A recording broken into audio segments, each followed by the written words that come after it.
کی تقدیر میں ہمیشہ تنقید اور تائید ہوتی ہے. گورنمنٹ اور اپوزیشن بینچز ایک رواج بنا ہے یہاں پہ. اور سب سے پہلے میں امیر علیہ السلام امیر کائنات نے فرمایا کہ اکثر آپ ہدایت اور مشورہ ان سے لیتے ہو جو اس قابل نہیں ہوتے اور مشورہ ان سے کرتے ہو جو مخلص نہیں ہوتے. تو بدقسمتی ہمارے ملک کی کہ جہاں جہاں یہ ادارے جہاں کام کرنا چاہیے ان اداروں کو اپنے اختیارات سے ماورا ہو کر اور کوئی اپنے پر پابندی نہیں چاہتا. عدل انصاف اللہ تعالیٰ کی طرف سے ہر شخص پہ لازم ہے، کیونکہ سورہ رحمان میں اللہ تعالیٰ نے فرمایا اور میں نے ترازو قائم کر دیا. عدل فرض ہے، اس کے لیے کسی سے کوئی حساب نہیں لینا ہوتا. عدل کرنا آپ نے اللہ کی عبادت میں عدل کرتے ہیں. بجٹ جب شروع ہوئے تو یہ ایک لمبی ہسٹری ہے. جب یہ شروع ہوا تو اس میں جاؤں گا تو کافی دیر لگ جائے گی. یہ کاشتکاروں کے لیے جب منڈیاں وجود میں آئیں تو دکانداروں نے پیسے اکٹھے کیے اور وہ جو زمیندار کی فصل لے کر آتے تھے گھوڑے کارٹس میں اور بیل، ان کی پانی پینے کی جگہ اور کاشتکاروں کے بیٹھنے کی جگہ اور ان منڈی کی ان دکانوں پہ صفائی اور جنس کو رکھنے کے لیے انہوں نے یہ حساب کتاب شروع کیا اور پھر یہ گورنمنٹس نے اپنا لیا. لیکن اب یہ حالت بن گئی ہے کہ اب بجٹ جو ہے اس میں بجائے اس کے کہ شفافیت ہو، وہ شفافیت نہیں رہی. ہر چیز کو چھپانے کے لیے اب بجٹ بن چکا ہے. صرف ایک بجٹ نہیں آتا بلکہ دو بعد کا 3 بجٹس آ جاتے ہیں، منی بجٹس آ جاتے ہیں، اور اب بھی ایک منی بجٹ آئے گا. تو کہاں گیا اس کا تقدس بجٹ کا؟ جناب اسپیکر، میں نہ اکانومسٹ ہوں، نہ میں کوئی اکاؤنٹنٹ ہوں، نہ میں اکانومسٹ ہوں، نہ اکاؤنٹنٹ ہوں، نہ مجھے کوئی حساب کتاب آتا ہے. میں ایک عوامی نمائندہ جو عوام کی دل کی بات اس ایوان میں جو اکثریت یہاں بیٹھی ہوئی ہے میں اس کی نمائندگی کرتا ہوں. اور میرا خیال ہے جتنی دفعہ میں ایم این اے بنا ہوں اگر دل کی بات نہ کروں تو کرونا بھی ہے، مرنا بھی ہے. اور اگر اس ملک کے اندر جو ہوا ہے یہ کھلواڑ کی باتیں جو ہوتی ہیں یہ کھلواڑ سیاستدانوں کا نہیں ہے. سب سے پہلے سیاستدان اپنے ذہن میں یہ رکھ لیں کہ آپ کا یہ کھلواڑ نہیں ہے. جن سیاستدانوں کو ایبڈو کیا گیا تھا وہ کھلواڑ کرتے تھے. یہ وہ آپ کا بنایا ہوئے ہاؤسز ہیں جس میں کھلواڑ ہوتا ہے. اور یہ بجٹس جو ہیں اس میں پنک بک جب نہیں آئی تو وہ صحیح کہا سابق پرائم منسٹر صاحب نے کہ میں تو حیران ہوں کہ بجٹ کی اس تقریر میں جب پنک بک سامنے ہے ہی نہیں تو حساب کتاب تو میں بتا نہیں سکتا، لیکن لوگوں کی دلوں کی بات میں کر سکتا ہوں کہ کسان کے لیے آپ نے کیا کیا.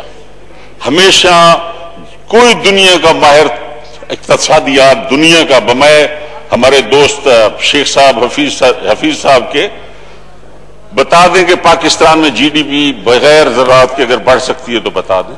انڈسٹری آپ کی نہیں ہے، تجارت ہو نہیں سکتی. ایک مزدور اور ایک کسان ہے جو اس ملک کی بنیاد اور ریڑھ کی ہڈی ہے، جس کے لیے یہ بجٹ بنے تھے. آپ نے ان کو اتنے سال محروم رکھا کہ آپ نے جب دریاؤں کے سودے کیے تو وہ کوئی سیاستدان اس میں سودے میں نہیں تھا. جب انڈس ویلی ٹریٹی ہوئی تو اس وقت کوئی پولیٹیشین اس میں نہیں تھا. سب جنرلز تھے یا بیوروکریٹس تھے، سیاستدان نہیں تھے. اس اسمبلی کو جس طرح بار بار اس میں مداخلت کی گئی اور 11 سال یہ دروازے بند ہوئے اور پھر جو طریقہ کار اپنایا گیا اس کے ساتھ ہی تمام یہ جھوٹ اور فراڈ جو تھا یہ بجٹ کے نام پر لوگوں کے ساتھ ہوتا گیا اور چلتا آ رہا ہے.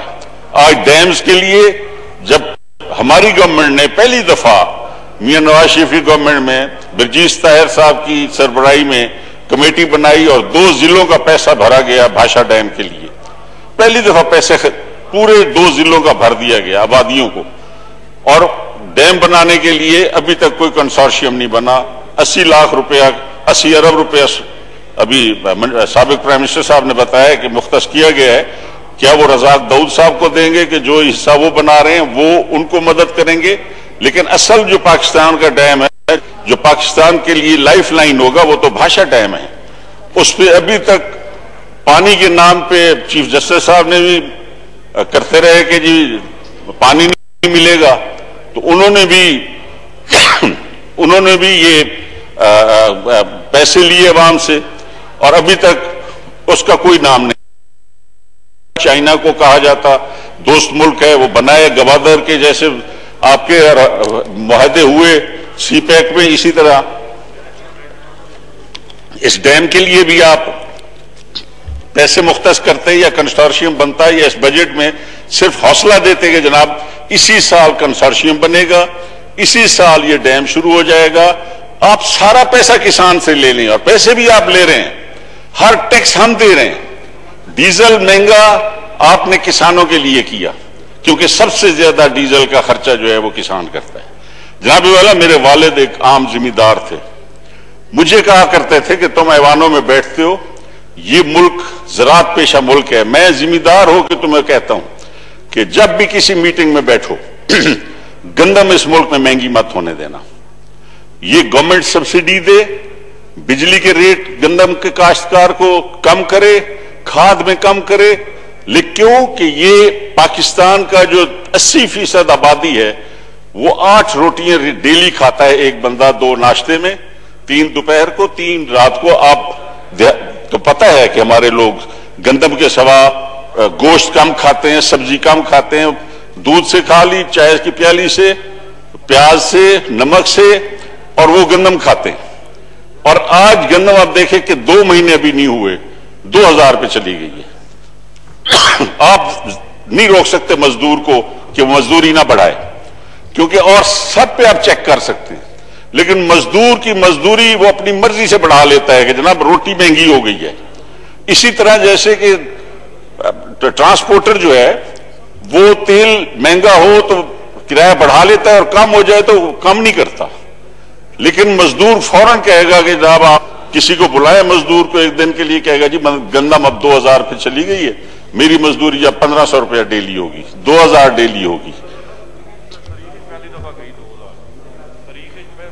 پہلی دفعہ ہی 2000 پہ گندم خریف میں چلی گئی ہے۔ جناب اسپیکر، صرف ذمہ دار اس ملک کا وارث ہے، اس ملک کی بنیاد اور اس ملک کی روح ہے۔ اس کو جتنی بھی مراعات آپ پانی میں دیں گے، آپ فصلوں میں، زراعت میں اور ریسرچ میں دیں گے، لیکن آپ دیکھیں جناب اسپیکر کہ آج تک ہمیں کاٹن کا سیڈ پاکستان کی ریسرچ انسٹیٹیوٹ نہیں دے سکے۔ ہمیں گندم کے لیے بکھر کی ایک سائنٹسٹ نے، ایگریکلچر سائنٹسٹ نے ابھی اچھا بیج دیا، اس کو انہوں نے اٹھا کے وہاں سے تبدیل کر دیا، جو اس کے پائپ لائن میں اب تھے، میں نے اس سے بیج لیا جناب اسپیکر، اس سے ٹیلی فون کر کے، میری 60 من ایکڑ ہوئی ہے جی، پہلی دفعہ۔ اب جو ریسرچ کرنے والے ہمارے ڈاکٹرز ہیں ان کو ایک طرف کر دیا جاتا ہے، اور پھر وہ لوگ جو کام بن جاتا ہے۔ اسی طرح ایک بھاولپور میں ڈاکٹر طارق سے، جنہوں نے BH36 کے نام سے کاٹن کا سیڈ دیا تھا، کیونکہ ہمارے علاقے میں چولستان میں کاٹن جو ہے وہ اس طرح پتلے پتوں والی سیدھی ہوتی تھی، مدر پلانٹ اسی پہ انہوں نے ریسرچ کی اور وہ بیج دیا، اور وہ 30-35 من نکلا۔ جب میں منسٹر تھا ان دنوں میں تو میں نے ان کو پروٹیکٹ کیا، بعد میں ان کو بھی کھڈے لائن لگا دیا گیا، اور پھر کاٹن کا بیج نہیں آ سکا۔ ذمہ داروں کے ساتھ ہر دور میں، اگر ذمہ دار سیاستدان تھا تو اس کو ایبڈو، میاں ممتاز دولتانہ جیسے لوگ ایبڈو کر دیے گئے۔ وہ کون سے کرپٹ تھے؟ فضل القادر چودھری اور ANP کے سربراہ، بلکہ عبد الولی خان، اور ان لوگوں کو جب آپ ایبڈو کریں گے، اور مری اور عطا اللہ خان مینگل جیسے لوگوں کو، تو پھر پاکستان میں کیا رہا؟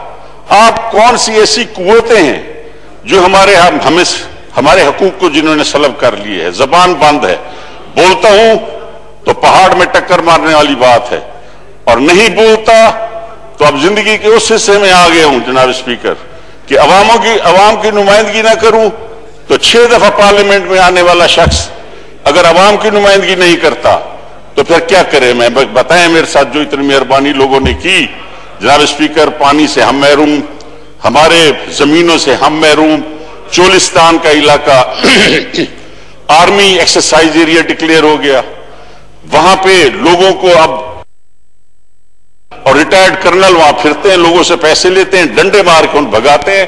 800 سال سے لوگ جن زمینوں پہ قابض تھے جناب اسپیکر، آج حال وہ ہے جو ریڈ انڈینز کے ساتھ ہو رہا تھا کہ ریڈ انڈینز کی زمینوں اور چراگاہوں کو ختم کر دیا گیا، جو ایبوریجنیز کے ساتھ آسٹریلیا میں ہوا، آج چولستان اور بہاولپور کے زمینداروں کے ساتھ اور بلکہ ان آبادیوں کے ساتھ جو رقبے کمانڈ رقبے ہیں ان پر بھی آ کر آرمی نے قبضے کر لیے ہیں۔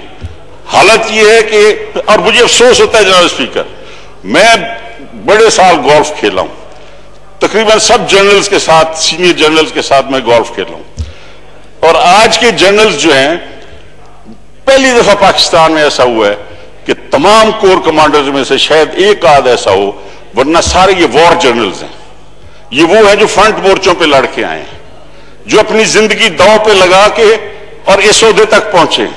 آج یہ وہ جنرلز ہیں جن سے ہندوستان ڈرتا ہے، یہ پاکستان کی وہ ایئر فورس ہے جو ہندوستان ڈرتا ہے، لیکن افسوس یہ کہ ہمارے جیسے لوگوں پر جب اگر آپ ڈیوٹی پہ لگا دیں گے فوج کو اور کان پکڑ کے بیٹھ کے نکلوائیں اور آپ ان کے پکٹس پہ اگر آرمی کو بٹھا دیں گے جہاں تھانے داری کی جاتی ہے، تھانے دار کا کام اور ہے، محافظ کام کا کام اور ہے۔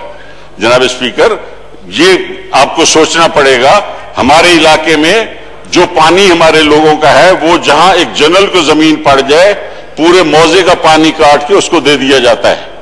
میں نام نہیں لینا چاہتا کیونکہ میرا وہ علاقہ ہے، وہاں سارے جنرلز کی زمینیں ہیں، میرا وہ علاقہ ہے جہاں پہ اس وقت ایبوریجنیز اور ریڈ انڈینز والا حال چولستان کا اور ہمارے سرائکی لوگوں کا ہو رہا ہے۔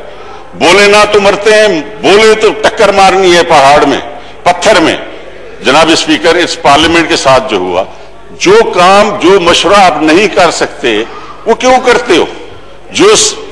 جو آدمی سیاستدان ہے وہ سیاست کرے، اور یہ جھنڈا صرف لپیٹ کے اپنے جنازوں پہ قبروں میں مت جانے دیں۔ اس کو سلوٹ اگر کرنا ہے تو صحیح معنی میں سلوٹ کریں۔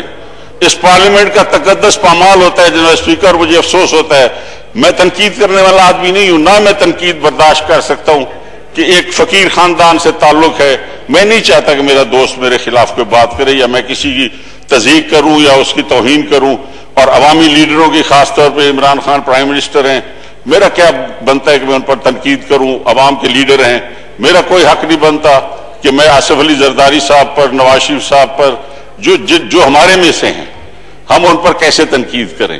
لیکن یہ روش بھی اب اس پارلیمنٹ میں ختم ہونی چاہیے کہ کس نے کیا کیا، کھلواڑ کس نے کیے، کھلواڑ جنہوں نے کیے ہیں جناب اسپیکر وہ ہمارے ساتھ ہوئے ہیں۔ کون تھا جس نے سپاہی صحابہ بنائی؟ جنرل حمید گل، بریگیڈیئر خالد خواجہ اور کرنل امام، جن کی بعد میں آپ نے دیکھا کس طرح ان کو مارا گیا، اور انہی کے جن کے یہ چمچے تھے انہوں نے ان کو مارا، اور اس ملک میں شیعہ سنی کی بنیاد ڈال دی گئی، ہمارے گھروں کو اجاڑ دیا گیا۔ 35 روپے کی گولی ایک کلیشنکوف کی ہے، میرے والد کو اس سے مروا دیا گیا۔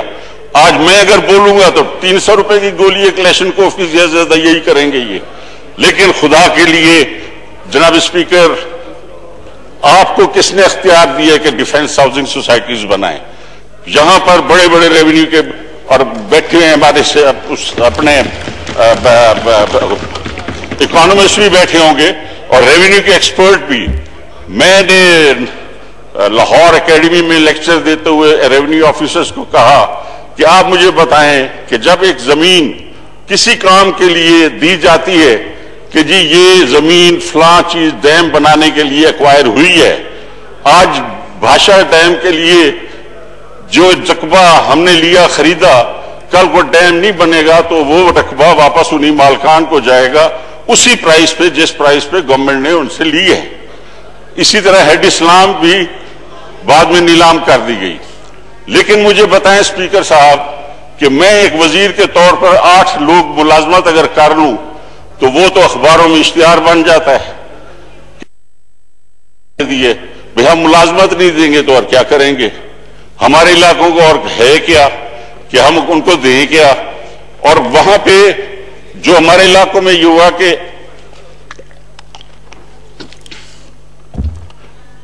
جناب اسپیکر جو زمین دی گئی آرمی کو فار دی کنٹونمنٹس، کیا اس میں یہ ہے کہ آپ وہاں پہ بیریج ہال بنائیں، آپ ان میں